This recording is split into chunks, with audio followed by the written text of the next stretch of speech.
कि मैं भगवान को नहीं मानता हूँ, अगर भगवान है तो दिखाओ। देखिए, भगवान को देखने की इच्छा तुलसीदास जी की भी थी, यही प्रश्न उनका भी था, किंतु उन्होंने तर्क का मार्ग न अपनाकर शास्त्र में बताई विधि का अनुसरण किया। शास्त्र में बताया गया है, तद विधि प्रणिपाते न परिप्रश्ने न सेवया उपदेक्षयन्ति ते ज्ञानम ज्ञानी न तत्वदर्शिना।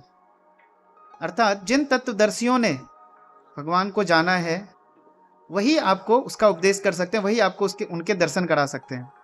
इसीलिए तुलसीदास जी ने पहले हनुमान जी को अप्रोच करा। जब एक प्रेत ने, जहाँ पे वो पीपल के पेड़ में जल दिया करते थे, वहीं एक प्रेत निवास करता था।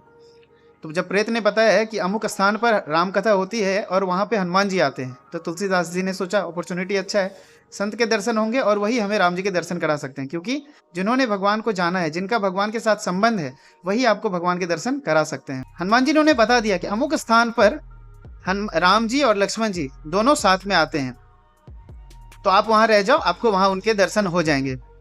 तो तुलसीदास जी वहां खड़े हो गए रास्ते में, मार्ग में। राम लक्ष्मण घोड़े पर सवार होकर चले गए। तुलसीदास जी ने पहचाना ही नहीं। हमारे भी यही स्थिति है, भगवान को तो देखना चाहते हैं, लेकिन अगर भगवान सामने आ जाए तो हम उन्हें पहचान भी नहीं पाएंगे। तो राम हनुमान जी ने पुनः कृपा करी, पुनः कृपा करी। जब चित्रकूट के घाट पर तुलसीदास जी वहां पर चंदन घिस रहे थे, तो एक बालक के रूप में राम जी आए और कह रहे हैं कि हे विप्र, मुझे चंदन लगा दो। तो तुलसीदास जी ने कहा कि आप स्वयं लगा लो, ऐसा कहा। तो हनुमान जी ने सोचा, ऊपर पेड़ पे बैठे हनुमान जी सोच रहे हैं इस बार भी लग रहा है ये नहीं देख दर्शन कर पाएगा भगवान का।